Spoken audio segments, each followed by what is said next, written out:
Assalamualaikum warahmatullahi wabarakatuh. Selamat datang di channel YouTube Kisah Sahabat, kisah Islami penuh inspirasi. Kejadian aneh Isra Mi'raj. Rasulullah Shallallahu Alaihi Wasallam mencium wangi perempuan yang namanya terkenal di Indonesia.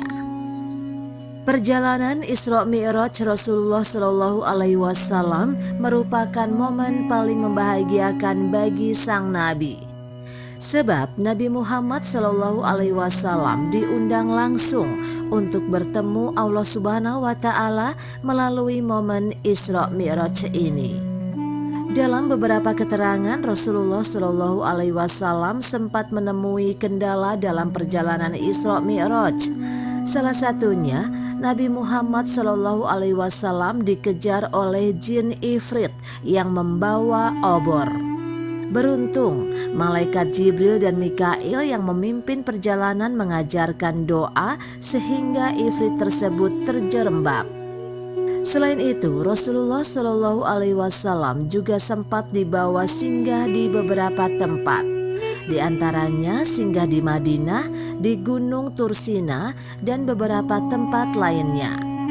Karena merupakan perjalanan yang spesial, Allah Subhanahu wa Ta'ala juga menyediakan kendaraan yang khusus pula, yaitu buraq.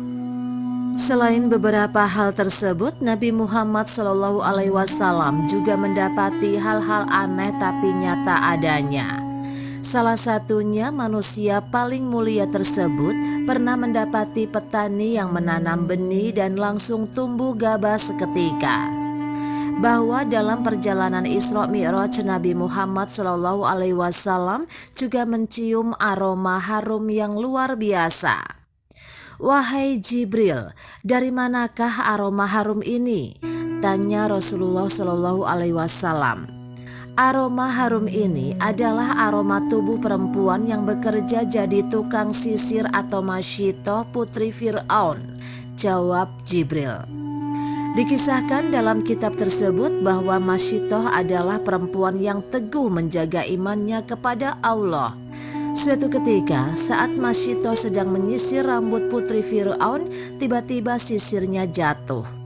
Saat akan mengambil sisirnya, Masyitoh membaca basmalah.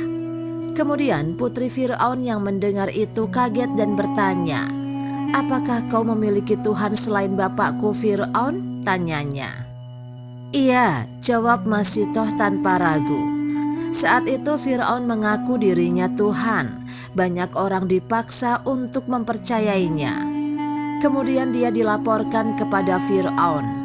Selanjutnya dia dipanggil untuk diinterogasi. Masyitoh memiliki suami dan 2 anak. Salah satu anaknya masih disusui.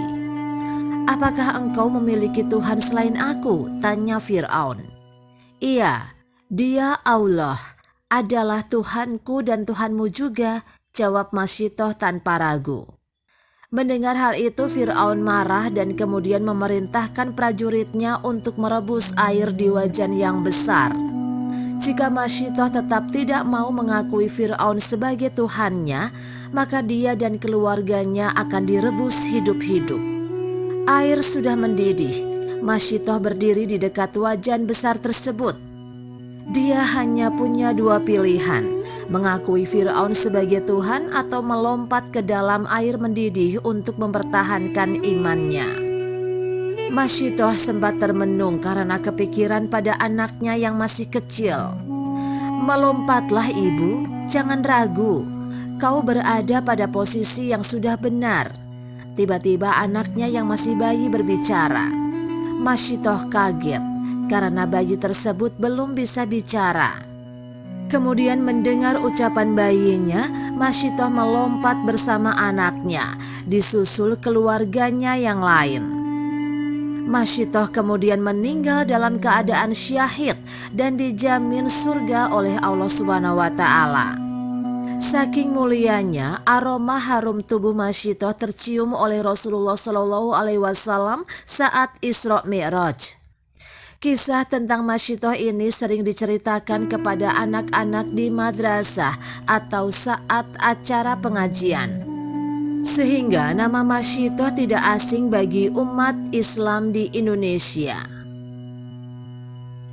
Demikianlah kisah sahabat yang dapat kami sampaikan. Semoga bermanfaat dan dapat menginspirasi kita semua.